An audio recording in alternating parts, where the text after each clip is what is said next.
భయపడేవారు. కానీ ఇప్పుడు మనుషుల మధ్య మనుషులు తిరగడానికి భయపడుతున్నారు. మన పెద్దలు, మన పురాణాలు ఎంతసేపు ఆడపిల్ల ఇలా ఉండాలి, ఇలా ఉండకూడదు, బయటకు వెళ్తే తలదించుకోవాలి, ఇంటికి వచ్చాక తలెత్తాలని చెప్పారు తప్ప ఇవన్నీ మగపిల్లడికి ఎందుకు చెప్పరు? రోడ్డు మీద ఆడది కనిపించినప్పుడు తల దించుకోరా అని ఆడికి కూడా చెప్పుంటే ఇన్ని ఘోరాలు జరిగేవో కాదేమో. ఒక ఆడపిల్ల సెల్ ఫోన్ లో మాట్లాడితే చాటుగా ఉండి అబ్జర్వ్ చేసే తల్లిదండ్రులు, ఒక మగపిల్లాడు రాత్రంతా తలుపేసుకుని కంప్యూటర్ ముందర ఏం చేస్తున్నాడో ఏం చూస్తున్నాడో ఎవరైనా పట్టించుకుంటున్నారా? ఆడపిల్ల విషయంలో లేని నమ్మకం ఏంటి? మగపిల్లాడి విషయంలో ఉన్న భరోసా ఏంటి? మా మీద పెట్టే నిఘాలో 10% వాళ్ళ మీద పెట్టుంటే ఆడపిల్లల మీద ఇన్ని ఘోరాలు జరిగేవి కాదు.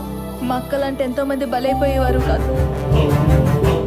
నిర్భయ చట్టం పేరుతో రేపిస్టులందరినీ జైల్లో సంవత్సరాల తరబడి దున్నపోతులా మేపి ఎప్పుడొకప్పుడు ఉరేయడం కాదు, తప్పు చేసిన వెంటనే నడి బజార్లో కాల్చి పడేస్తే మిగిలిన విధవులందరికీ బుద్ధి వస్తుంది. మా అక్క చనిపోయింది. మా నాన్న బెంగతో మంచాన పడ్డాడు.